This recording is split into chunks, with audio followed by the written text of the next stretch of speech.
Outra questão também que a gente trabalha é na questão da escuta.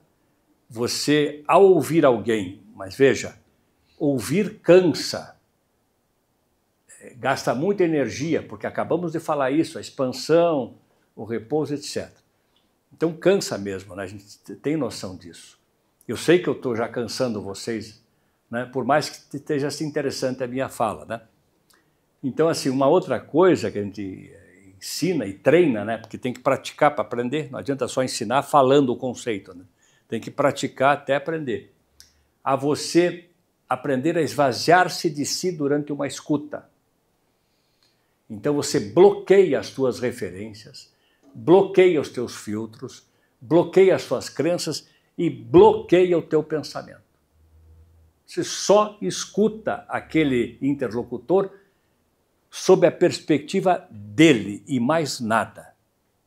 Para quê? Para você ter uma escuta pura, o mais pura possível, pelo menos. Se você estiver raciocinando enquanto ele estiver falando, você vai contaminar a escuta dele. Você vai diminuir a sua capacidade de escuta. O segundo pilar é voz afinada. Eu sou um admirador do pastor de tantos anos, essa voz linda, maravilhosa, né? Mas Deus dá conforme Ele quer, né? Então, assim, essa voz grave, né? Eu queria sempre ter uma voz grave. Agora que eu estou com mais idade, ela está engrossando um pouco mais, né? Mas é uma voz grave e bem soada, né? E bem soada no duplo sentido, né? De soar bem e de abençoar também, né? Então, uma voz grave, né? Que é aquela voz preferida, porque é chamada assim, entre aspas, voz de Deus, né? A voz grave, né? Cid Moreira, essas vozes todas assim maravilhosas. Que é um timbre maravilhoso, mas todo timbre tem suas virtudes. Ninguém pode ficar assim, ninguém fica fora disso, cada timbre tem sua virtude. A virtude de uma voz grave, uma voz baixa, né, é que ela tem aquele impacto, ela gera mesmo uma agradabilidade, ela gera prazer em quem está ouvindo, né, mas é uma voz que tem que ter alguns cuidados também próprios. O grave não pode acelerar muito a velocidade de fala, senão começa a embolar os fonemas.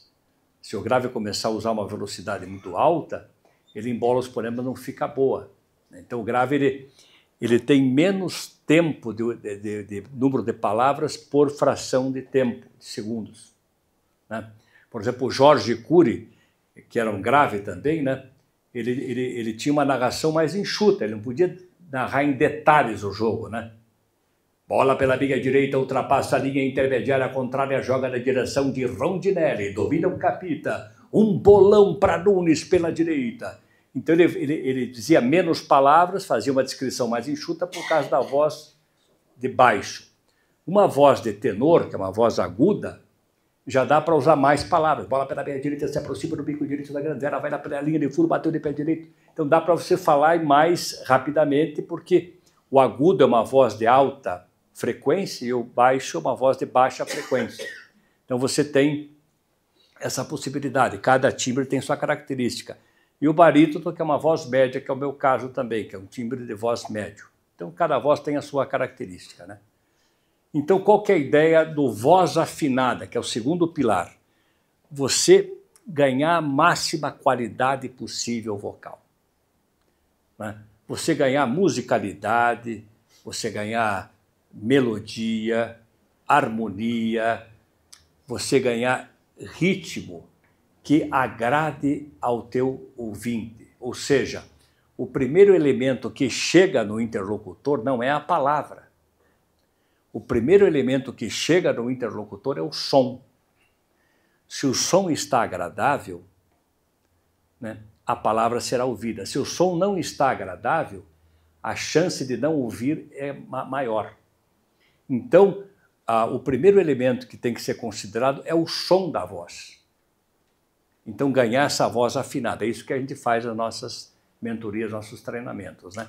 Qualificar o som, achar o brilho do timbre, né? E encontrar as estéticas vocais próprias para cada timbre, em relação à sua virtude e às suas fragilidades, para que você agrade. E conforme a entonação que você usa, na palavra dita, você encapsula aquela palavra e dá destino diverso para aquela palavra. Se eu falar aqui, não se assustem, que é só uma apresentação. Se eu dizer assim, pare, né, tem um impacto. Se eu dizer pare, tem outro impacto. Se eu dizer pare, pare, pare, pare. Você veja aqui, eu só estou dando um exemplo aqui, até peço desculpas, só para fazer uma demonstração. Cada tom vai dar um sentido diverso à mesma palavra. Então, quem dá destino para a palavra não é ela própria com o seu significado. É o tom que você está aplicando a ela, a estética vocal que você está encapsulando aquela palavra. Então, esse é um ponto bem importante, você ganhar essa competência. E todo mundo pode fazer isso. Alguns têm mais facilidade, outros não, mas todo mundo pode ter encontrar o brilho do seu timbre para encantar. Qual que é o benefício disso, né? Qual que é o benefício desse timbre agradável?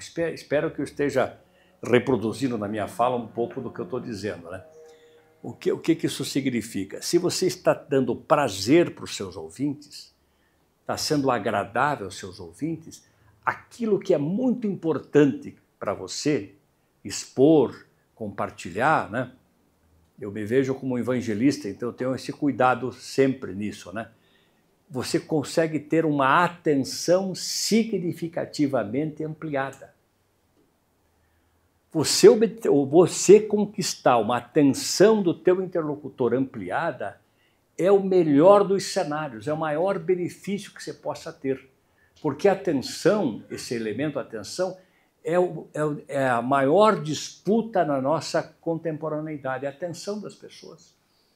E você consegue essa atenção porque você está gerando prazer para ela. Ela nem sabe conscientemente se está tendo ou não prazer, mas está sentindo prazer, ela vai dando uma atenção maior.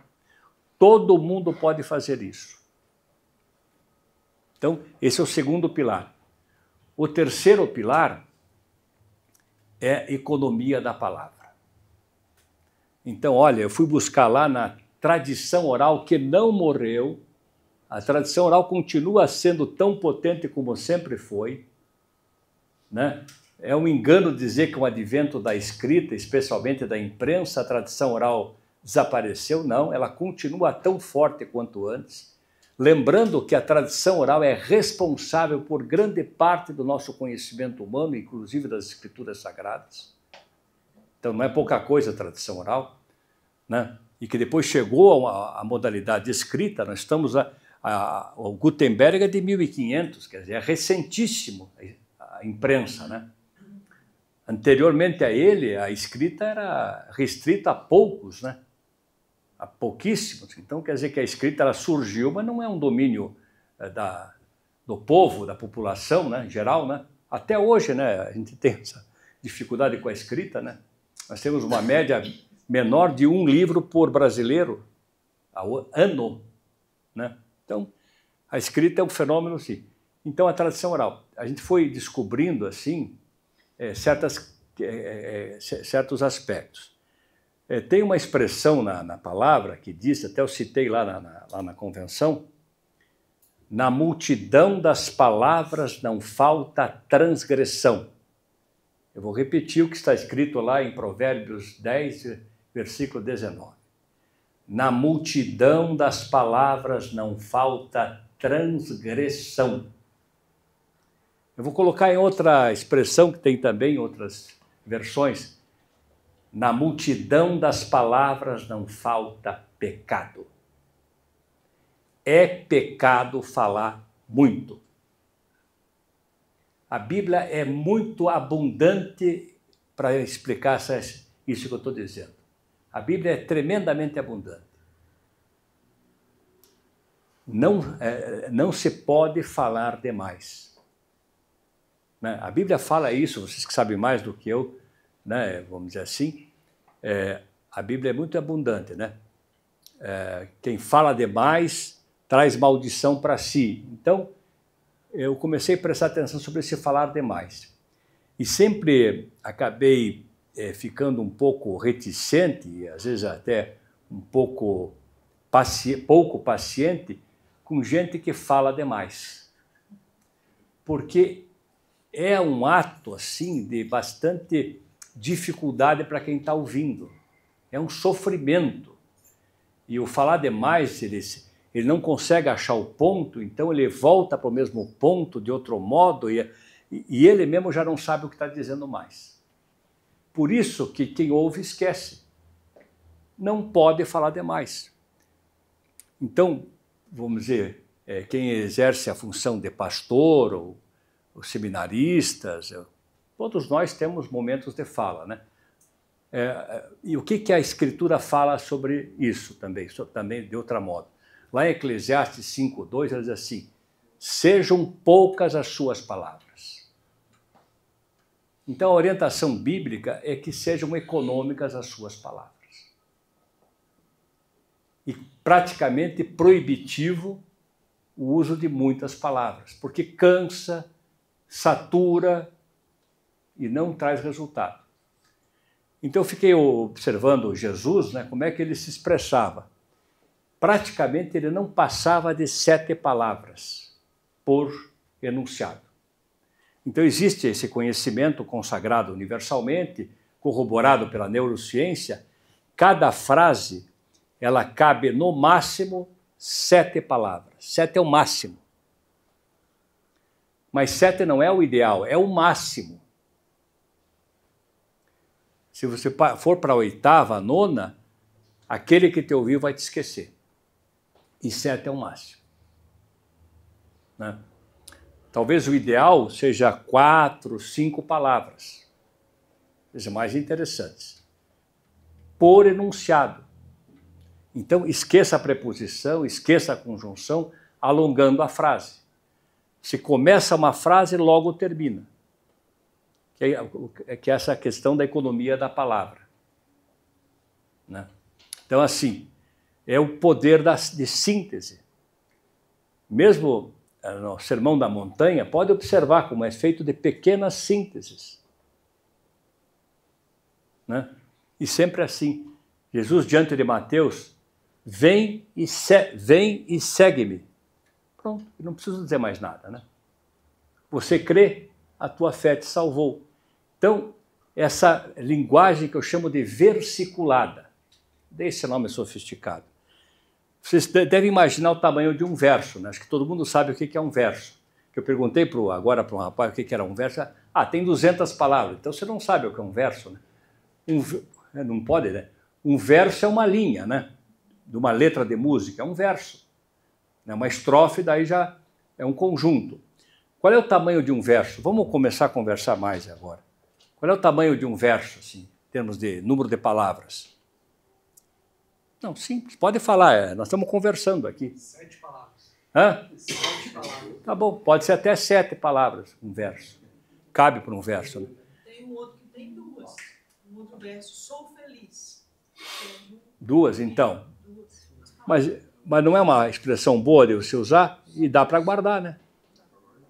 Então, por exemplo, um verso, vamos supor que tenha 7 palavras, mas eu estou falando de versículo, que é um pequeno verso.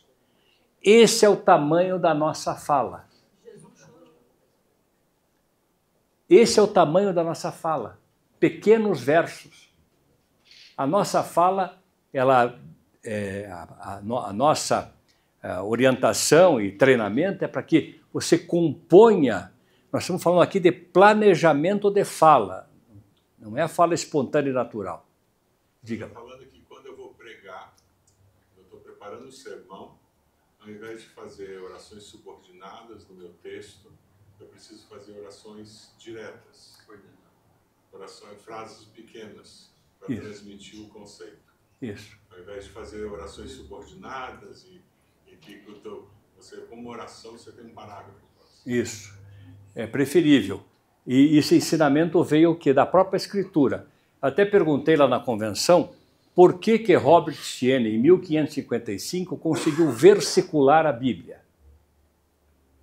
Como é que ele conseguiu isso? O Robert Estienne, lá em 1555, né? Como é que ele conseguiu? Ele não podia mudar o sentido da Bíblia, né? Ele colocou aqueles pequenos números, né? Porque a Bíblia originalmente já era versiculada, já é versiculada, para justamente memorizar.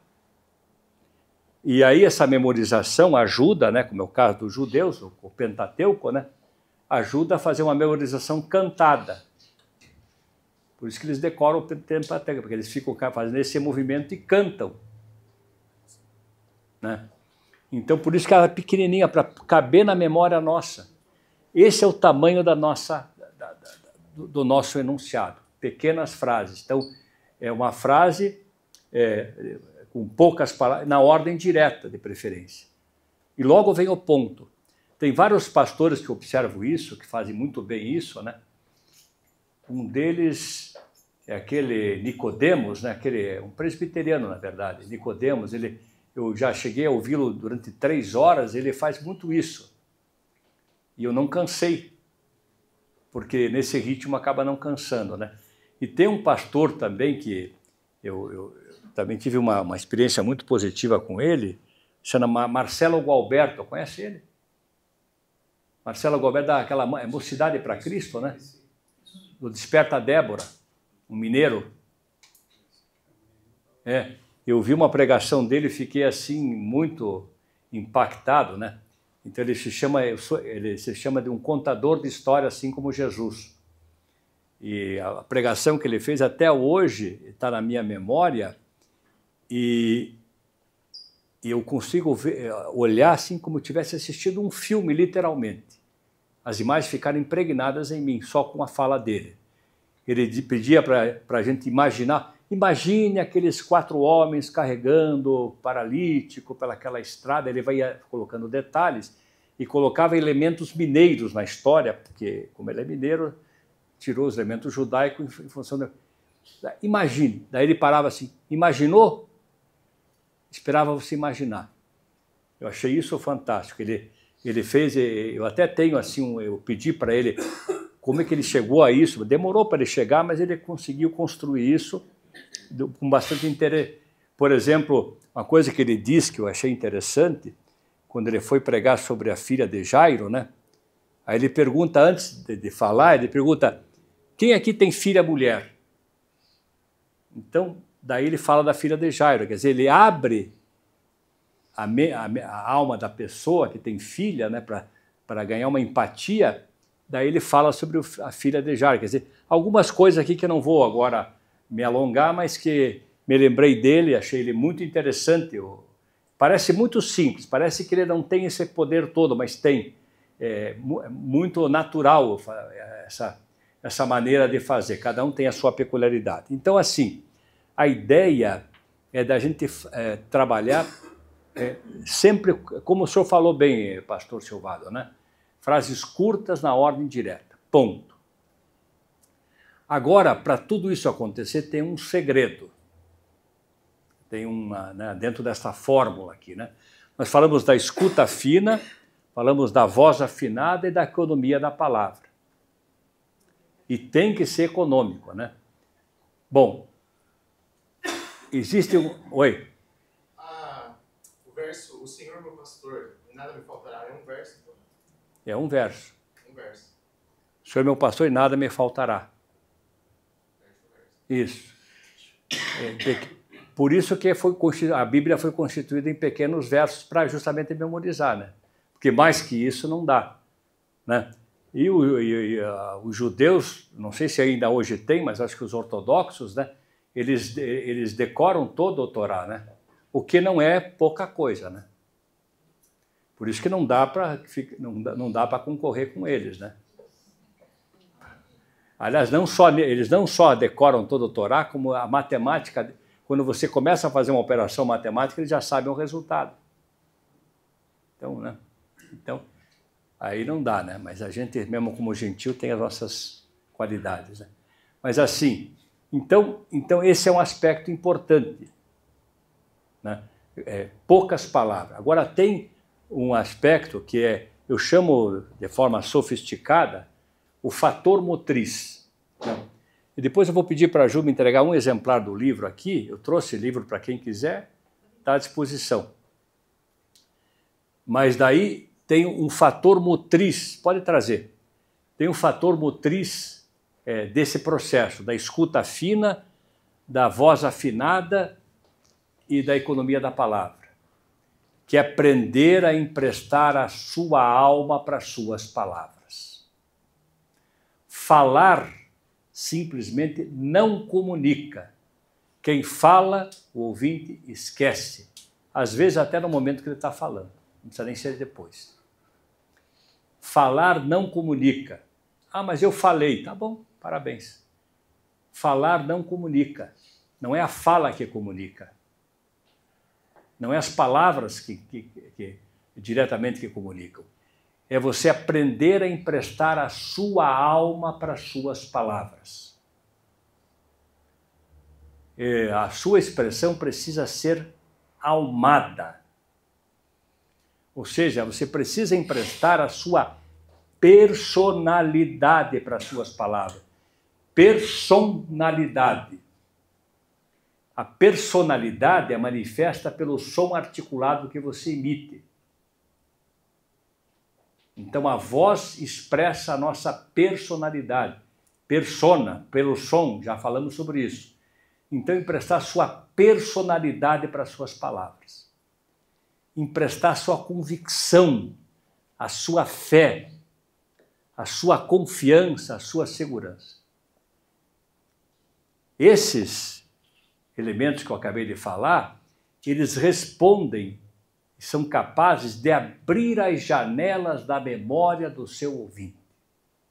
O que abre as janelas da memória do ouvinte, né, são esses elementos.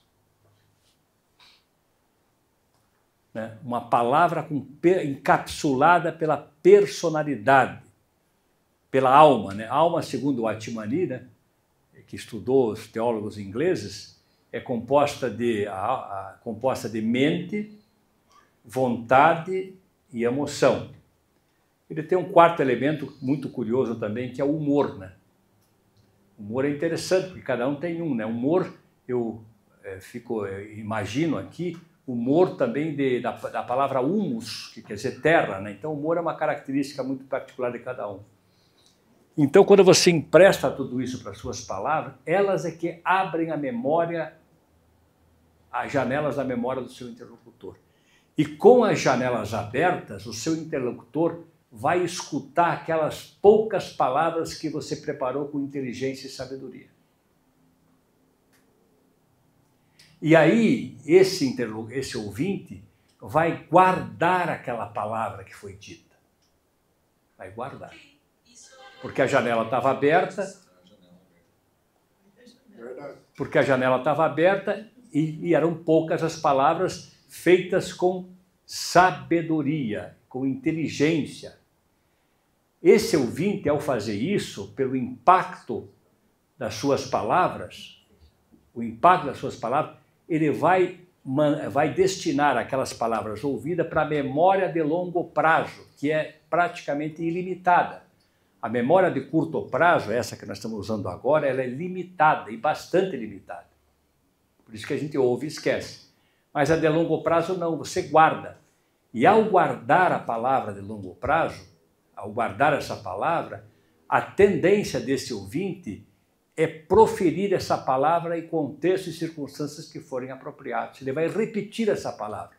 Esse ouvinte vai transformar-se num reprodutor das tuas palavras. Onde ele for.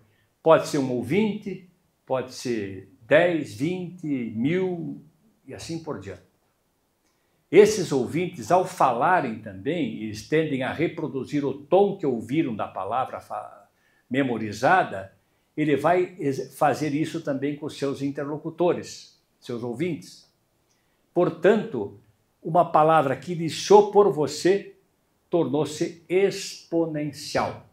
Foi longe, quem sabe até ultrapassando a própria geração. O que você ganha com isso? Né? Só como consequência, e somente como consequência, você acaba ganhando credibilidade, porque você, em poucas palavras, diz muita coisa. Né?